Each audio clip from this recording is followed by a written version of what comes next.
উত্তরাখণ্ডের হ্রদের রানী এই নৈনিতাল শহর ঘুরতে কত টাকা খরচ হতে পারে সম্পূর্ণ গাইড থাকছে এই ভিডিও। আমরা নৈনিতাল ঘুরতে এসেছি, তো তারই প্রথম ভিডিওটা তোমাদের সাথে শেয়ার করছি। হ্যালো বন্ধুরা, welcome back to my channel. আমি চলে এসেছি তোমাদের সবার প্রিয় কামা নতুন একটি ভ্লগ নিয়ে। কলকাতা থেকে আমাদের জার্নিটা শুরু হয় বৃহস্পতিবার সন্ধেবেলায়। আমরা তার আগে মালদা থেকে চলে এসেছিলাম কলকাতা স্টেশনে চিতপুরে তেভাগা এক্সপ্রেস ধরে। হাওড়া স্টেশন থেকে বাগ এক্সপ্রেস আছে রাত্রি 10টার সময়। তোমরা পশ্চিমবঙ্গের যে কোনো জায়গা থেকে সেখানে চলে আসতে পারো, বা তোমাদের লোকাল স্টেশন থেকে যদি কাঠগোদামের কোনো ট্রেন থাকে তাহলে তোমরা সেটাও নিয়ে নিতে পারো। নৈনিতালে যেতে হলে তোমাদেরকে হয় কাঠগোদাম স্টেশনে নামতে হবে, আর না হলে হালদোয়ানি স্টেশনে নামতে হবে। হালদোয়ানি স্টেশন অব্দি যে ট্রেন রয়েছে তোমরা সেই ট্রেনও নিতে পারো, আবার কাঠগোদাম স্টেশন পর্যন্ত যে ট্রেন রয়েছে সেই ট্রেনও নিতে পারো। হাওড়া থেকে কাঠগোদামের এসি 3 টায়ারে খরচ পড়বে 2 থেকে 2,500 টাকা, আবার এসি 2 টায়ারে খরচ পড়বে 3 থেকে 3,500 টাকা। যেতে সময় লাগবে হাওড়া থেকে কাঠগোদাম বা হালদোয়ানি 24 থেকে 36 ঘন্টা। এটা ট্রেনের ওপর ডিপেন্ড করে যে তোমরা কোন ট্রেনটা নিচ্ছ। আমরা যেহেতু 2টোর দিকে কলকাতা পৌঁছে গেছিলাম আর ট্রেন ছিল রাত্রি 10টার সময়, তাই আমরা হাওড়ার এসি ওয়েটিং রুমে ওয়েট করছিলাম, যেটা ছিল হাওড়ার দোতলায়। 10টার দিকে ট্রেনে ওঠার পরে সবারই চোখ লেগে এসেছিল, তখন আর ভিডিও করা হয়নি। এবার সকালে ঘুম থেকে আমি সবাইকে উঠাচ্ছিলাম। ট্রেনে ওই 9টার দিকে আমাদেরকে খাবার অর্ডার করে দিতে হয়েছিল, কারণ 12টা থেকে 12:30টার মধ্যেই আমাদের লাঞ্চ চলে আসবে, সেই জন্য এক থালি অর্ডার করেছিলাম যার প্রাইস ছিল 160 টাকা, যেটা আমার একটু বেশি মনে হয়েছে, কারণ এর আগে আমরা প্রচুর জার্নি করেছি। 120 থেকে 140 টাকা নেয়, সেখানে কিন্তু এক থালি নিয়ে নিয়েছে এখানে 160 টাকা। দিনটা বেশ ভালোই খেতে খেতে গল্প করতে করতে সবাই মিলে কেটে গেল। ট্রেন জার্নিটা এই জন্যই ভালো লাগে যে রিল্যাক্সের দিন একটা, ঘুরতে যাওয়ার আগের দিন সবাই মিলে একসাথে বসে গল্প করা, আড্ডা মারা, পুরনো সব কথা নিয়ে আলোচনা করতে করতে কেটে গেল। নেমে গেলাম আমরা কাঠগোদাম স্টেশন। এই কাঠগোদাম স্টেশনটা কিন্তু একটা হিল স্টেশন। এর পাহাড়ি ভিউটা দেখলে তোমরা বুঝতে পারবে। এর বাইরে থেকে কিন্তু আমরা নৈনিতাল যাওয়ার জন্য বিভিন্ন ছোট গাড়ি পেয়ে যাই। এখানে গাড়ির রেটটা ভীষণ হাই থাকে পর্যটকদের জন্য, সর্বনিম্ন 2 থেকে 2,500, আবার কারো কাছে তো 3,500, 4,000, 4,500ও নিয়ে নেয়। এটা কিন্তু এখানকার একটা স্ক্যামও বলতে পারো। বিভিন্ন স্ক্যাম কিন্তু আজকে তোমাদের সাথে শেয়ার করব, যেগুলো পর্যটন এরিয়াতে পর্যটকদের সাথে, ঘুরতে আসা মানুষদের সাথে হামেশাই ঘটে থাকে। তাই আমরা কাঠগোদামের বাইরে থেকে অটো নিয়ে চলে এলাম হালদোয়ানি বাস স্ট্যান্ডে। সেখান থেকে তোমরা বাসে করেও নৈনিতাল যেতে পারো, আবার সেখান থেকে কিন্তু গাড়ি ভাড়া করে নিতে পারো। যেহেতু আমাদের কাছে বেশ কয়েকটা লাগেজ ছিল আর আমরা 4 জন ছিলাম, কারণ ওখানে গাড়িতে 4 জনেরই সিট হয় বেশিরভাগ ছোট গাড়িগুলোতে, তাই আমরা একটা গাড়ি বুকিং করে নিলাম, কারণ সেটাই আমাদের পড়তা পড়বে বলে মনে হয়। হালদোয়ানি থেকে নৈনিতালের চার্জ নিল 1200 টাকা, যেটা কাঠগোদাম থেকে করলে কিন্তু 2,500, 3,000 টাকা পড়ে যেত। ও 4 জনের অটো ভাড়াটাই তো বলা হয়নি, সেটা নিয়েছিল 150 টাকা বাস স্ট্যান্ড আসতে। উত্তরাখণ্ডের এই হালদোয়ানি শহরটা কিন্তু বেশ জনবহুল। তারপরে আমরা যেই পাহাড়ের দিকে উঠতে শুরু করছি, সেই কিন্তু ক্লাইমেট আস্তে আস্তে চেঞ্জ হতে শুরু করছে। পাহাড়ে ওঠার মুখে বেশ খানিকটা জ্যাম ছিল। এইখানে দেখো সাইনবোর্ডে লেখা আছে নৈনিতাল 31 কিলোমিটার, মানে হালদোয়ানি থেকে পাহাড়ি রাস্তার আঁকাবাঁকা পথ পেয়ে নৈনিতাল কিন্তু পড়বে 31 কিলোমিটার। যেহেতু ক্লাইমেটটা ধীরে ধীরে চেঞ্জ হচ্ছে ওপরে ওঠার সাথে সাথে, তাই একটু চা কফি না খেলে যাত্রাপথটা ফিকে হয়ে যাবে। 4টে কফি অর্ডার করা হলো। কফি প্রাইস ছিল 50 টাকা করে। পাহাড়ের গায়ে ঝুলন্ত একটা ধাবা, যেখানে সামনের দিকে রাস্তা ছিল আর পেছনের দিকটা ছিল পুরোটাই। সেখান থেকে কফি খেয়ে আমাদের যাত্রা আবার শুরু হলো, কিন্তু রাস্তাতে তুষারপাত। প্রথমে আমরা তাই ভেবেছিলাম, পরে দেখলাম না, বড় বড় শিল পড়ছে। এই কাজটা কি করে দেবে তোমার? এই কাজটা কি করে দেবে? এই তোমার কাজটা কিন্তু এরকম ভাবেই নিও। কত বড় বড় শিল পড়ছে সেই আওয়াজটা তো তোমরা শুনতেই পেলে। আর এর মধ্যেই প্রণব দৌড়ে গিয়ে যে ছোট ছোট পাহাড়ি ফুল ফুটেছিল সেই ফুলগুলো পেরে নিয়ে চলে এলো।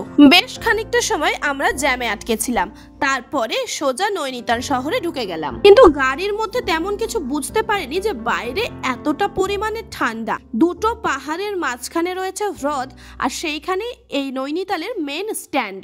যেহেতু শিলবৃষ্টি হলো, তাই এপ্রিলে ঠান্ডার তীব্রতাটা কিন্তু বেড়ে গেল ফট করে। ভাবতে পারছি না যেখানে এত ঠান্ডা হবে। গাড়ি থেকে নামলাম আর এই যে দেখো সবাই মিলে সোয়েটার জ্যাকেট পরছি। সত্যি ভাবতে পারিনি জাস্ট এতটা ঠান্ডা হবে। আর এই যেখানে লেক আছে, লেকের জন্য প্রচন্ড ঠান্ডা। কানাই এখন তাড়াতাড়ি করে জ্যাকেট পরছে। দেখো কি অবস্থা আমাদের।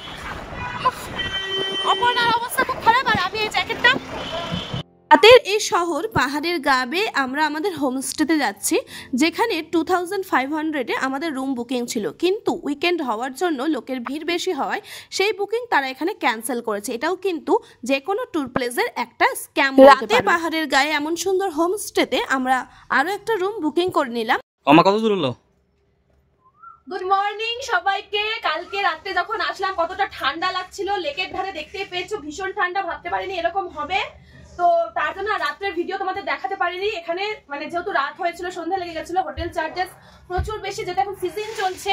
আমাদের এই রুমটা তোমরা দেখো, আমি প্রাইসটা বলছি। জাস্ট এই ছোট্ট রুম, মানে এই যে রুমটা ছোট ভীষণ, কারণ পাহাড়ের রুমটা হচ্ছে একদম পাহাড়ের গায়ে। তোমরা এই যে গোল গোল এগুলো দেখতে পাচ্ছ, এই যে জিনিসটা দেখায় তোমাদেরকে, এটা কিন্তু পুরোটা হচ্ছে পাহাড়, মানে পাহাড় কেটে করা আছে। আর এইখান দিয়ে দেখো আমাদের এই যে জানলার, এই যে হচ্ছে জানলার ভিউটা দেখো একবার, কি সুন্দর এখান দিয়ে হাওয়া আসছে।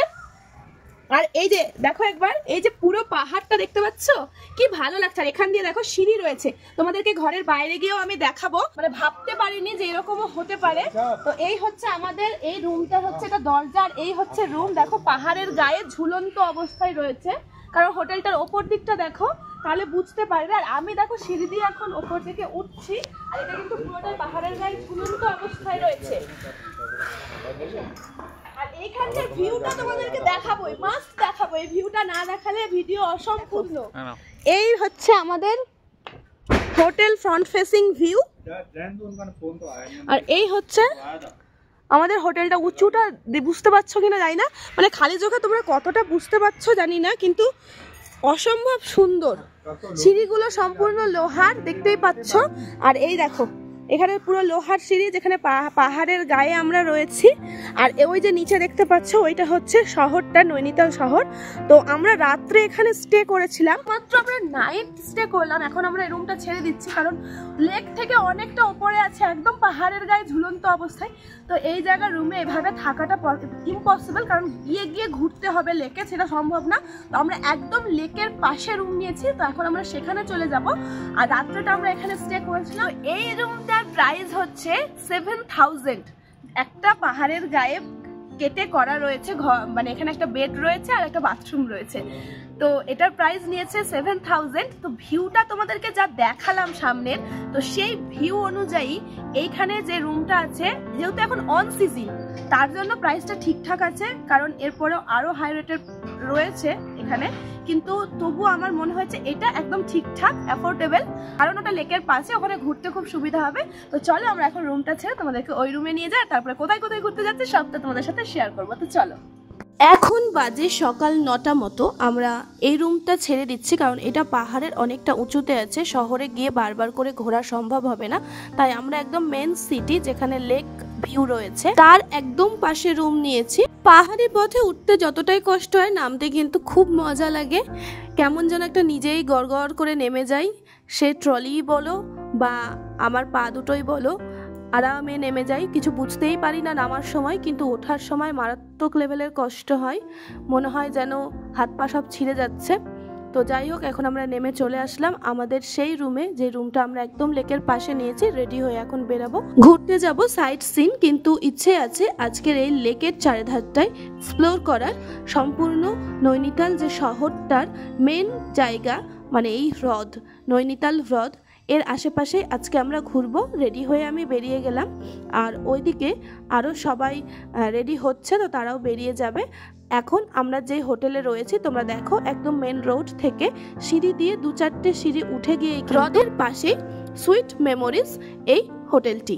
লেকের পাশে এই হোটেলটির রুম প্রাইস নিল 4500 টাকা। আগেই বলেছি, যেহেতু এখন অন সিজন, সেই জন্য রুম প্রাইসগুলো একটু বেশি। যদি তোমরা অফ সিজনে আসো, মানে উইকেন্ড ছাড়া সোম মঙ্গল বুধ বৃহস্পতিবার এই রকমে যদি আসো, শুক্র শনি রবি সোম এই 4 দিন বাদ দিয়ে, তাহলে কিন্তু তোমরা এই ধরনের রুমের প্রাইস কিন্তু 3000-3500-এর মধ্যেই পেয়ে যাবে। এটা শুধু নৈনিতাল বলে না, সমস্ত ট্যুর প্লেসগুলোতেই কিন্তু এটা হয়ে থাকে।